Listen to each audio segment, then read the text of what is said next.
developing a growth mindset. And Michelle, who comes to us from the Adult and Community Education Department with Maynooth University, is a adult learning specialist, and we're absolutely delighted to have Michelle with us. You're very welcome, Michelle. Thank you so much. It's great to be here. I love doing these sessions, and this one is one of my favorites. So delighted to be able to share this with you guys. Thanks a million. So if you want to start there, Michelle, I think most people are in. Yeah. Okay. So good afternoon, everybody. Thank you for coming along to this growth mindset lunchtime session. So as Eileen said, I work with the Department of Adult Community Ed at Maynooth University. I also work at IMI as a learning specialist. So I'm a senior learning designer there. So this is what I do all day, every day. And I love teaching and learning. And I love when we can garner insights into how learning happens. It's very exciting. So this session is around growth mindset. And it's underpinned by this, the research by Professor Carol Dweck. So Carol Dweck carried out research over a number of years, from the 80s right through up until now. Her research continues. The book itself is not expensive, so if you can get your hands on it, it's a really good read. It's easy enough to read, and when I say that, I mean it's not full of jargon. It's kind of very practical book. So I got mine on Book Depository, and it's about €15 or less. Well worth having in your back pocket, I would say. Okay, so this is Professor Carol Dweck, and what she would argue is that if you aren't pushing out of your comfort zone, something is wrong. And you'll see as we go through the session that asking people to think outside of the box or to push themselves a little more is really important for learning to happen. So you'll see there it says fixed mindset. Learners believe their intelligence is of a fixed quality that they either possess or do not possess.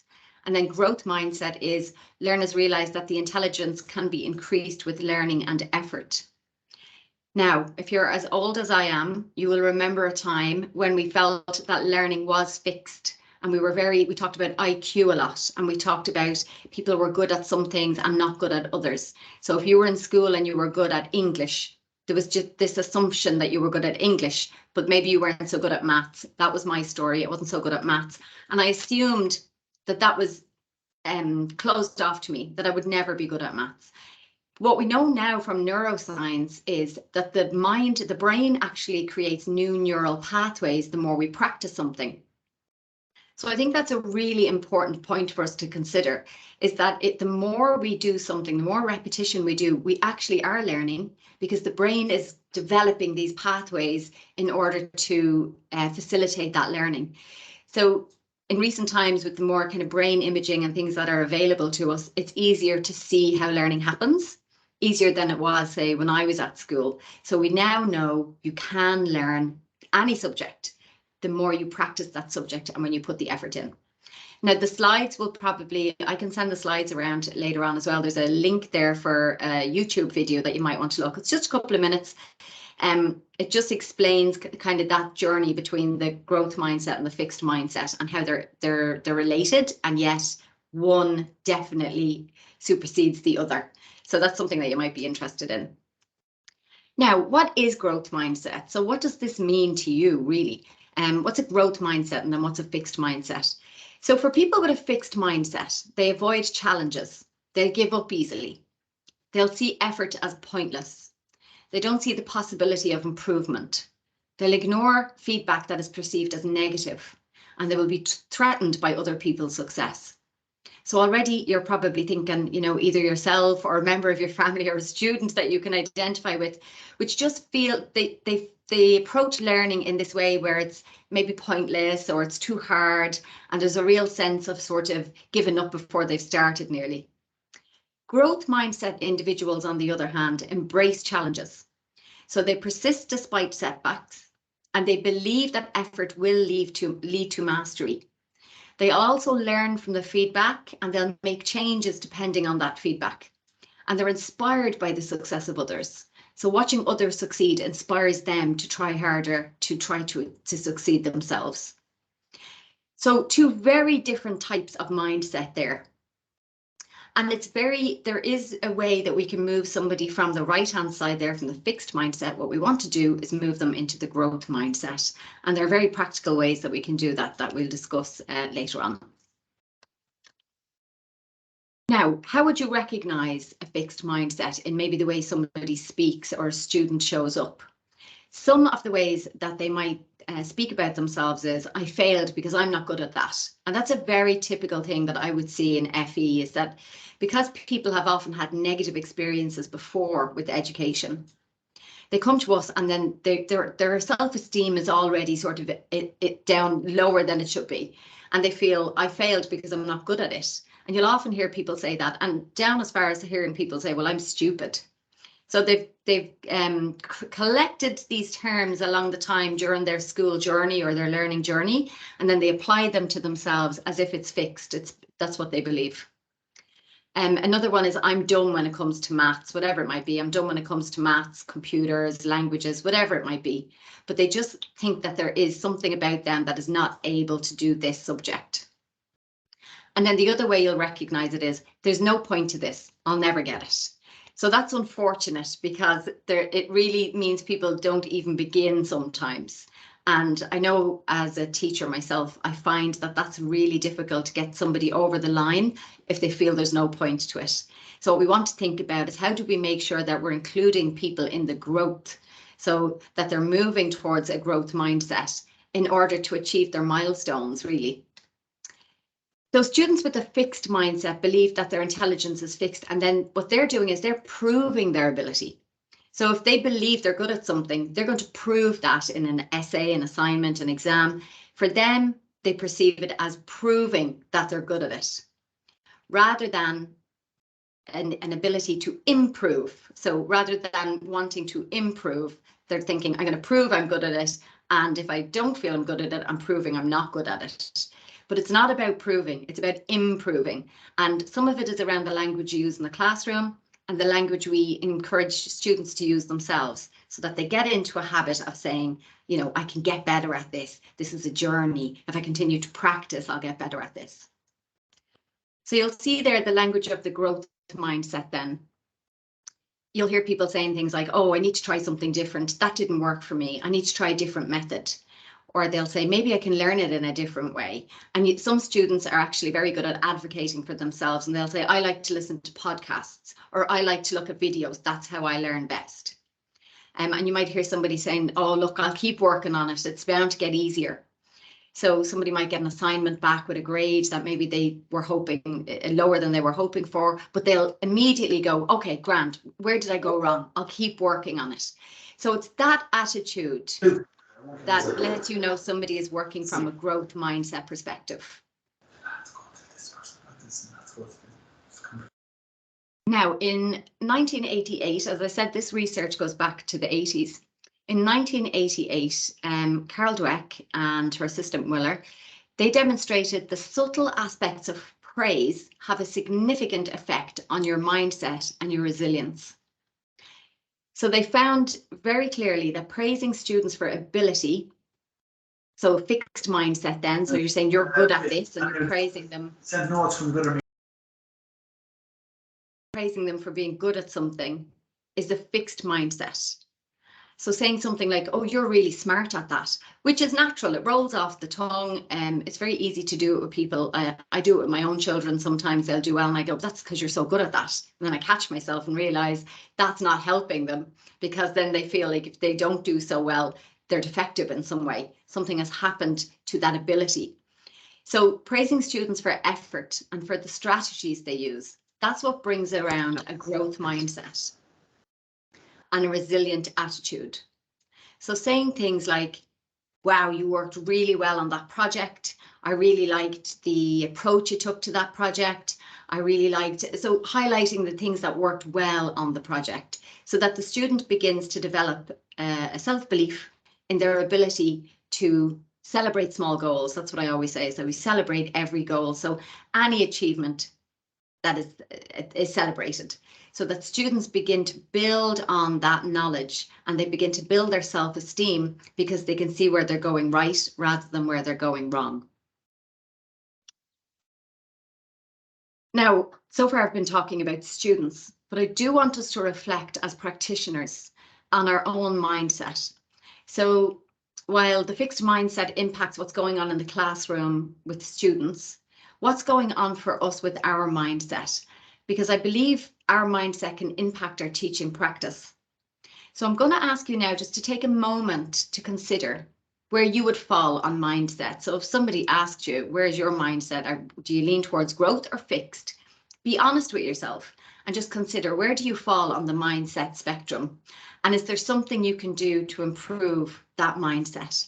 And when we have time at the very end, I might revisit this with you and ask you to pop it into the chat or to let me know where do you think you fall on the mindset stage, and then any ways that you think you might improve your mindset. Because ultimately, if we're teaching with a fixed mindset, we can have lower expectations for our students. So we might not expect as much from them, or we might not expect as much from ourselves. And we might limit ourselves in what's possible in the classroom because we automatically go to, that'll never work. There's no point in trying. There's no point. Whereas with a growth mindset, we're more willing to take chances and to experiment with learning, which is really important in making fun, engaging sessions that we experiment with learning. So just have a think about that for just a minute. Where do you fall in mindset? Are you growth or are you fixed? Or are you a combination of both? And then where can you move yourself more into the growth mindset area?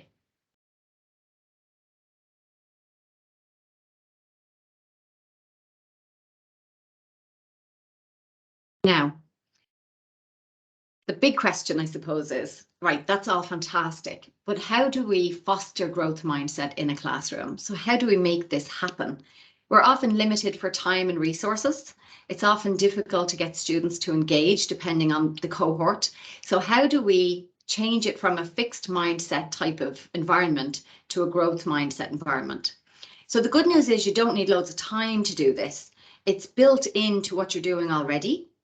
And it's really just around language. So it's around language and encouragement, and then how we praise people for their ability, for their effort rather than ability.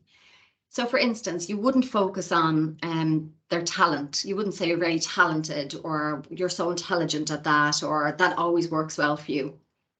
What you would try to do is to move your language into focusing on effort and strategies used. So things like, I really like how you tried a new way to solve that. Your abilities are improving over time with practice. So you're saying, you've been practicing, I can see it's paying off. Like you're really getting good at this, the more effort you put into it. And allowing students to understand, or helping them to understand, that mistakes and being challenged are a necessary part of learning.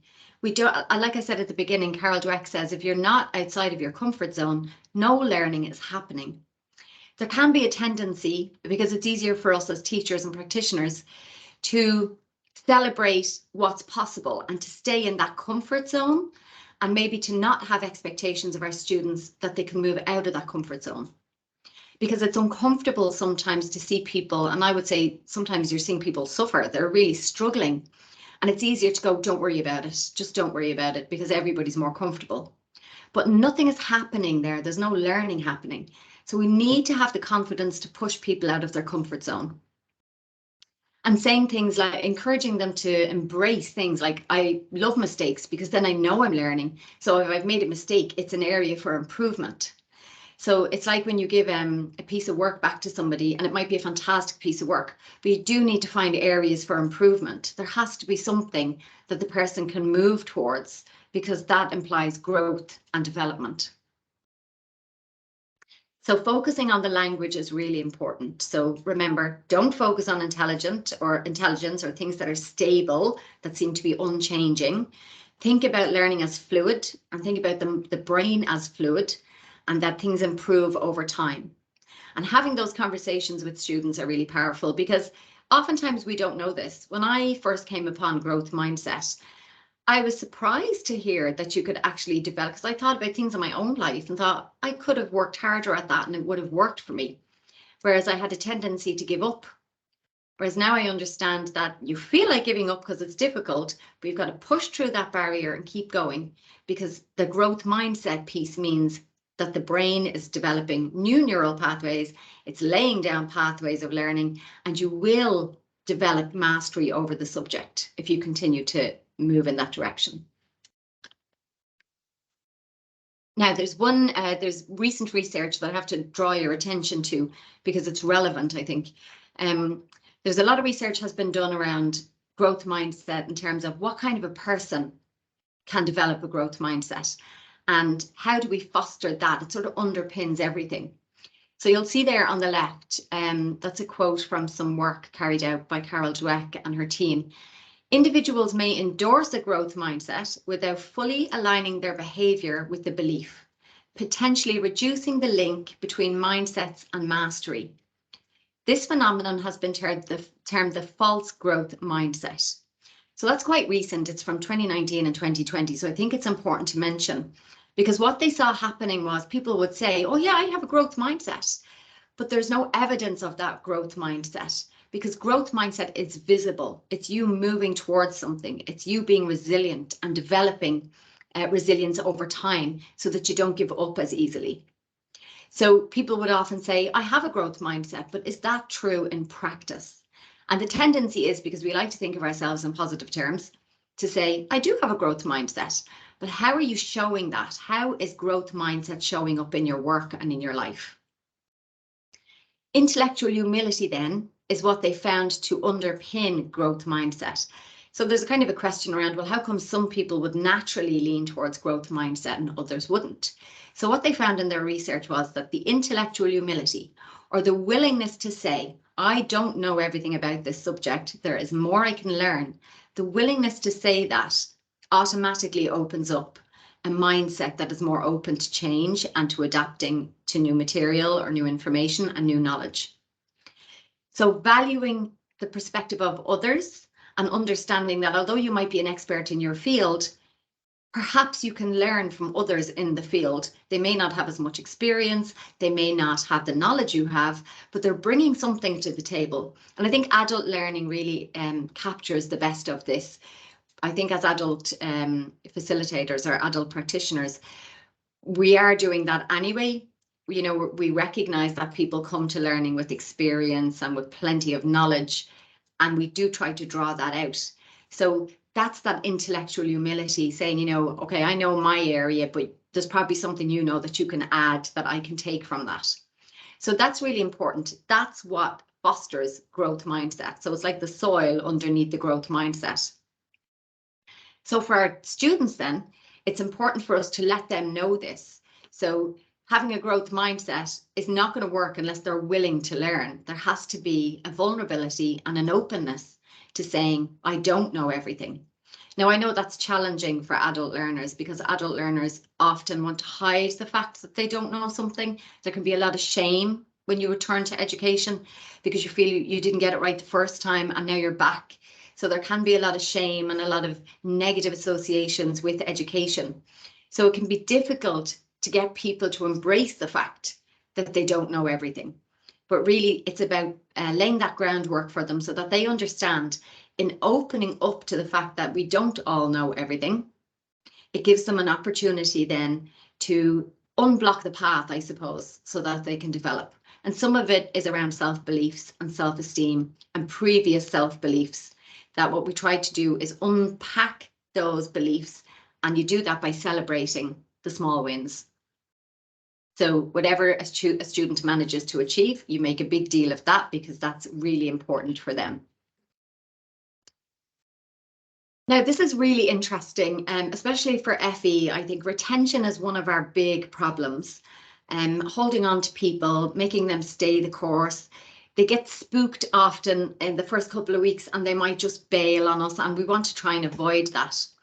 So this relates, as you guys will all know, to Jack Mezirow's theory, right? So Jack Mezirow had 10 steps to his theory. I haven't referenced it here, but I'm sure you guys know about this. So the first few stages of any learning experience are a disruption to our sense of self and a fear that everybody else knows what's going on and that we're not capable. In those first few weeks, that's the time when we want to lay this foundation of safety and of growth mindset so that people feel they can stay the course. what often happens is they'll get spooked, something will happen, they'll be challenged in some way in the learning, and they might often say, I'm not going back, I didn't enjoy that. That comes from discomfort. So it comes from a sense of I'm not good enough, or I can't do this. So in the first few weeks where we have students, it's a really good idea to start having these conversations early on and letting them know that that's normal. It's absolutely normal to want to bail after a couple of weeks. But you've got to see yourself through that, because the benefits on the other side are enormous. So retention is something I'm really interested in. I do think that we can hold on to people when we kind of connect in with things like their mindset, their self-beliefs, and their internal motivations. So how can we help people to stay on the programme rather than bailing as soon as things get difficult? So there's a number of ways that we can do that. So the research underpinning this is that students who see their intelligence as fixed, they're more likely to worry about how much intelligence they have. And when they're focused on goals, they'll avoid tasks that they believe they'll do poorly on, because there's a certain element of embarrassment there or shame around doing poorly on certain topics and subjects. So these students might often avoid working on the tasks, so they'll be dodging tasks, and they'll blame their poor performance on maybe the task was too hard, I didn't have enough time to prepare, the teacher didn't give me the materials. They'll have any list of reasons as to why they avoided the task. But that's to protect themselves and to avoid that feeling of embarrassment or shame, especially amongst peers. But what we've actually found from the research is a complete opposite to this, right? So the students who receive praise for effort, so if we're continuously praising them for their effort, for showing up in the morning, for doing a piece of homework, or for contributing in class, those students will take on more difficult tasks as they begin to believe in themselves, and they will master that material because they see it as a journey. They're not worried about their intelligence being fixed and that it's an automatic, I can't do this. We help them to understand that it's a journey by celebrating every win, by putting goals in place and allowing them to smash through those goals where they feel like, yes, I did this. And that encourages them then to be braver, to take on more challenging tasks, to stop dodging tasks that they would have deemed too difficult before. And the magic thing about this is this promotes academic tenacity, and academic tenacity is directly linked to retention, or people staying the journey of learning so that they stick with it and they don't bail when it gets difficult. So what is academic tenacity? Academic tenacity are actually the non-cognitive factors, right? So it's not cognitive. And I think this is really, really interesting. It's not always related to my ability or my intelligence or what I'm able to produce. It's not related to that at all. It's the non-cognitive factors. So this encourages students to look beyond the short-term concerns and they focus on the bigger goal. So I know when we get students in, sometimes there's like there's an end to the program, right? You've got like assignments, or you might have an exam, and getting students to that point is difficult. That's part of the journey.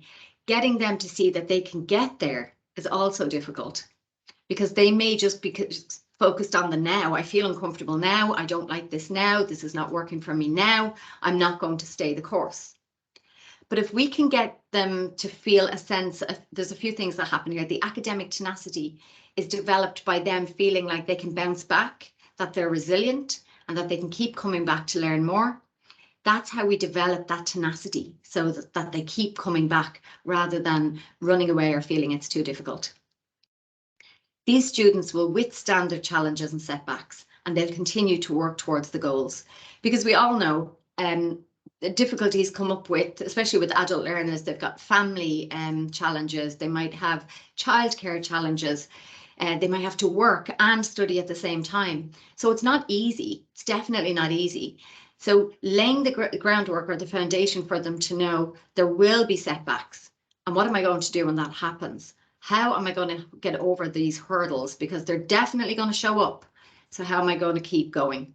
And that's what we want to get them thinking about. Really, in the first couple of weeks, as soon as they start a new program, these are the types of things that we should be building in. So the key traits of academically tenacious students, right? So They belong. So they belong academically and socially. They see themselves as part of the wider group. They've clicked in with people. There's relationships developed. They feel supported by others, by their teachers and by their peers. They see education as relevant to their future. Now that's a challenging one for us as well, because sometimes we have people on programs that are not necessarily there because they've chosen this program. They might have been guided to the program by an outside force. So helping them to see education as relevant to their future ties into internal motivations. You know, what's in it for me? How will this benefit my life? We really want to get them thinking about that so that they can see it as relevant to their future. These students work hard and they'll postpone immediate pleasure. So it's that thing of, I'll get this done, I'll get the head down, and when I get over the hurdle, or when I get to midterm break, or I get the assignment in, then I'll relax. Then I'll do things that I deem to be fun or enjoyable.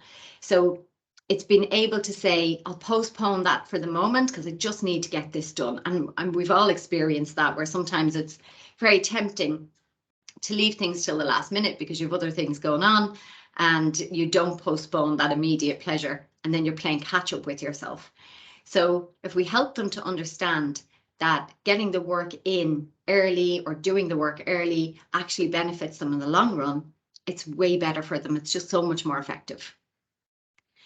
Now, these students will also persevere. So they're not put off by the difficulties, either intellectual or social. So these are the students who have resilience. They're developing resilience, and they'll continue to come back to the programme even when things are going really hard. But it's a combination of all of these factors that develop that perseverance. So the non-belonging, the non-cognitive factors, that sense of being part of something, having peers who support you, feeling like you enjoy the social aspect, seeing this as relevant to a long-term goal, and then being able to work hard, knowing, yes, it's hard now, but it's not going to be hard forever. These students, they won't be put off by those challenges. They'll experience the challenge and they'll redirect and they'll continue with their studies. These students will also be the ones who are seeking challenges and opportunities to do more. And they're usually the students who say, you know, have you got anything else to read on that? I was really interested in this, so I looked up something else. And they begin to make connections to their learning and to other things. They're seeking challenges and opportunities all the time. And the most important one then is related to the retention. These students remain engaged for the duration of the study. And I think that's what we're all most concerned with, is making sure that people remain engaged. And not just that they remain present, but that they're actually engaged in the programme and that it's benefiting them in some way, be that academically or socially, and making a difference to their lives. And we all know about the trickle-down effect. When people are successful in education, it has an impact on the family directly, and it has an impact on the community. So having people go back into a community who've developed these skills is really good. It's a really good signpost for others in the community that they can do it too. So it rises all boats, basically. So just to reiterate, the key to success, okay? So the key to success for our participants are the students' beliefs about themselves and their educational goals. So whether they believe they have a fixed mindset or that they can grow, and their feelings of social belonging and their self-regulatory skills. So their ability to put the learning first and the work first, in lieu of kind of pleasure or whatever it might be that they could be doing. And then their feelings of social belonging are critical to the success of our students. So I think that's really interesting, because it's not about often the learning piece or what I'm capable of. It's really about making people feel like they're a part of something, that they belong, and that they have the power to get through a program and to put off other things so that they can focus on these goals and achieve the goals in the long run.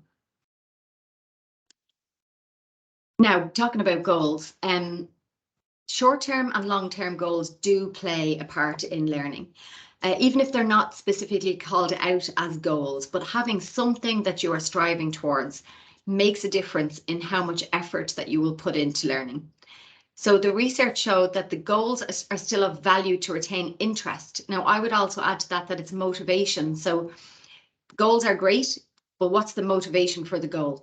So you might want to finish the program and get a good grade, get a distinction maybe, but why? Why do you want that? Because it's the why that's going to drive you towards the goal. The goal itself doesn't really bring you anywhere unless you're focused on, why do I want this? What does this mean for me? What does it mean for my family? How is this going to impact on my life? That's a stronger way to hold somebody accountable to a goal because it has meaning for them. Having a purpose was revealed to be a strong motivator. So as I just said there, as opposed to simply learning to pass the course or get a distinction, having a purpose. What is this person's purpose? And sometimes it can take a bit of excavating to find out what that is. It can take a bit of digging around because oftentimes learners have never been asked those questions and they've never sat back and thought about what it means for them. They might have some superficial idea about, oh, well, I'll get a job. But what does that mean to you? What is getting a job going to do for your life? What are the benefits of that? How is it going to change things for you? Often learning is about change. What will change? Students don't often get asked those questions. So it's really nice if we can begin to build that into their journey so that we're constantly asking, what's this going to do for you? What are the benefits? Where do you see yourself when you finish this program? So the study showed as well that the students had begun to consider these issues, so consider their positive long-term achievable goals. They earned higher grades and they were more persistent. They were reported as being more persistent by teachers. I think that's key, like that's wonderful. If we can have people who've connected to a goal, they have a motivation for the goal, they know how it's going to change things for them in a positive sense, that those people will be persistent, they will develop resilience, and they will work towards goals and often getting higher grades. Like the research bore this out. So this is not us imagining that this will happen. This is a fact. So all of the research spoke to this. And if you get Carol Dweck's book, you'll see she outlines the research in various ways. So it's fact. It has happened. It's been demonstrated, and we can do the same for our students as well.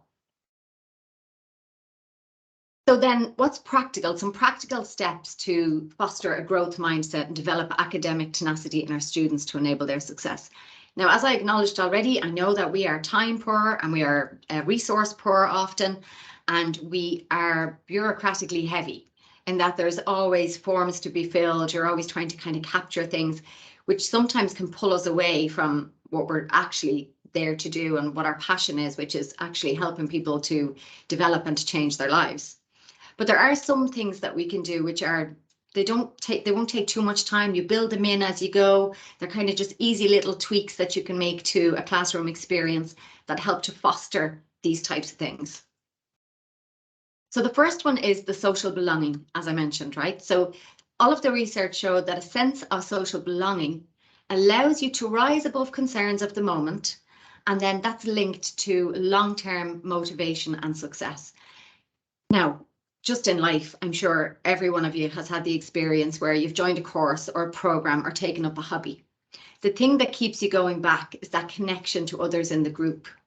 You begin to look forward to seeing people in the group. You begin to develop relationships. You feel if you don't go, you're going to have FOMO. You're going to have fear of missing out if you don't go to the course or the hobby one night, because it's the social interaction that hooks you in and keeps you embedded within the program or your hobby or whatever it might be. So I'm sure you can all think of moments where that happened, or relationships that have developed from school or college or courses that you've done, even from work. Feeling involved in work definitely makes a difference to how you feel getting up every morning. If you've got a great team and you've people there that you love to talk to and share ideas and work with, it's much easier. Work is much easier. It doesn't feel so arduous. It feels more, there's a social aspect to it. So this leads to better relationships with teachers. So the better relationships with teachers and the greater sense of belonging go hand in hand. So if you've got teachers who are really interested in your sense of social belonging, you're going to feel a part of something. And when I did some work a few weeks ago with LOETB, there was some fabulous examples of that where people said, I greet everybody coming in the morning. I just lift up my head and I go, hi, Thomas, good morning, how are you? Calling people by name. Or, Mary, we missed you last week. I hope everything's okay. Just acknowledging that people mean something and that they're part of the experience and that you see them. That's a very simple thing we can do, and it doesn't take any time or resources necessarily. So these students will be more motivated. They'll be more engaged in class, and then therefore they'll receive better grades. Developing that relationship at the outset allows people to be vulnerable, because if you create a situation where it's safe for them to make mistakes, to offer an opinion that might be wildly different to what you were hoping for, but at least they're engaging, and then you can steer them in the right direction. They need to feel safe in order to do that. So they need to feel that you care about their well-being. And once they get that sense of comfort with you and with their peers, they'll be more engaged. I'm sure you've seen this happen. A really engaged class supports each other. Everybody gives an input. Nobody's afraid to speak up. And then the grades are often better because of that peer learning piece. So peer learning has been shown to be very powerful in helping raise people up as well. So that's important. Social belonging is key. So whatever way you can think of that you could foster social belonging in your classroom, I would encourage you to go about doing that as soon as you can. Now, the role of teachers and tutors in academic tenacity. So challenge students. As I said earlier on, sometimes because of the nature and the demographic of students that we work with, it can be uncomfortable to be pushing people too much. But I would encourage pushing people a little bit out of their comfort zone. So have high expectations for your students. Expect that they can deliver. Let them know that you believe they can deliver, and let them know that whatever they've delivered, you'll work on it together to move them to the next stage. So it's never a final product. It's always something that can be worked on, and it's something that they can improve upon.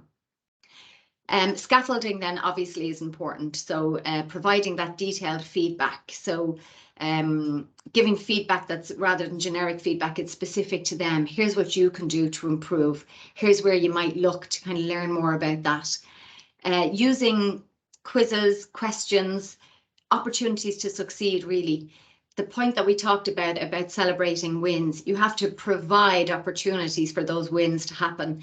So it could be a recap at the start of class. What did we cover last week? And you encourage people to maybe on flip charts write down their ideas and then celebrate that, like, fantastic. Yeah, we took a lot in. And then offering the floor open for questions. Had you questions about last week? These give students an opportunity to feel like they're part of something, but also that their input is valued and that they're learning, because you're saying, great job, fantastic. I love that you remembered that. That's great. So they feel a self-esteem boost, like they're winning, you know, they're actually showing up and they're achieving. So another important issue is to identify the values of the student. So tapping into a student's values, as I said, based on their intrinsic factors, is a huge help in developing academic tenacity. And celebrating them for the unique gifts that they bring to the learning. Maybe they're the student who brings everybody else together. Maybe they're the student who has empathy for other people and is the shoulder that people can rely on. Celebrate these non-cognitive factors in students so that they develop that sense of themselves and of their importance to the group. And then cultivating feelings of belonging. So creating that familial sense, you know, noticing if they're not there, letting them know that their participation is important and that you value their input.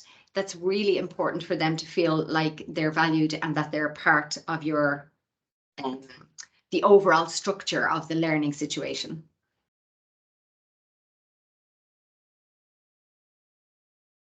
Now, apologies, next slide. Okay. So one of the things we can do as well is the power of this word yet, right? So encouraging students to think about learning as a journey. So helping them to foster a habit of saying, I'm not there yet, rather than this isn't working. So it's not working yet, but it will. The more we practice, the more we work on things, you will get there. And I know from working with Effie that is something that we say anyway. We're always like, you know, you will get there. It's sort of those phrases roll off the tongue. We're very good at that, at supporting students to know that where they are now is not where they will be, but they just have to stick with the program. So I'm not there yet is a good word. And Carol Dweck outlines the power of yet in her book. So that's something that she encourages students to think about, is that, okay, I'm not there yet, I will get there. It hasn't happened yet. Now, I found for myself, I had to adopt that language as well, because I realized I had a bit of a false growth mindset where I would say, yeah, I'm very good at being open. I'm great for helping other people to be open and to encourage their growth mindset. But I noticed I fell down in myself when I would be faced with a difficult challenge. I have a tendency to go, that's too hard. I'm not even going to entertain that, and I'll avoid it. So I had to do a bit of work on myself around, yes, understanding that the more time I put into something, the better I will get at that. I'll master that skill or that subject. So self-talk is really important. So when you're having a conversation with yourself around a new topic, maybe it's a new group that you've got to teach, maybe it's a new subject you're taking on teaching, it can feel overwhelming at the beginning, but understanding that it's a yet process is very helpful, I think, and not giving up and being willing to experiment. I think that's key in teaching and learning as well, as this willingness to experiment and to try out new things and to think outside the box. A growth mindset will help you to do that. And if you're in an environment then where everybody is using a growth mindset, it really lifts everybody up, because there's a willingness to try new things, and there's a willingness to work together to try new things, and to allow people to experiment, really, to try things out that they haven't done before, and to reflect on that then, and then say, okay, what could I improve for next time? So the power of yes, it's a very, very important word. Now, I have some resources here for you as well. If you get the slides, you can have a look at these. There's a 20-minute lecture, a TED Talk really, with Carol Dweck, where she talks about growth mindset. She talks about her research. She talks about how she came to all of this wonderful knowledge. She worked with people in the United States. She worked with children from various backgrounds. So she worked with some of the most disadvantaged children in particular areas, and found that the results were the same in terms of their belief in themselves when she taught them how to have a growth mindset. So it is possible to develop this mindset in people who may just at the beginning think, no way, this is never going to work for me. She talks about teaching a growth mindset then in that second video there, so that's a good one to watch. There's a test your mindset quiz. So Mindset Networks is the website where you can actually go in and you can buy different tools and stuff if you wanted to, from Carol Dweck and her team. They've got this website that's fantastic. There's a couple of free resources there as well, but the quiz is good because it gives you an opportunity to figure out, where are you actually falling? So it asks you a series of questions, and then you give your first answer, and then you get back, you have a growth mindset or you're leaning towards a fixed mindset. So I find that good as well. And these, I would often show new students this material. I would often show them the mindset quiz, or I would talk to them about the video. We might watch a small video on growth mindset so that they can understand this is not fiction. This is fact. It's based in neuroscience. It is possible to develop your brain. There is nobody who is completely limitless from moving from A to B. Now, I would say, obviously, there are caveats. If you have people with specific learning difficulties, maybe, or intellectual learning difficulties, there's only maybe so far they can go, but they can get where they need to be for them. It's still an improvement for them.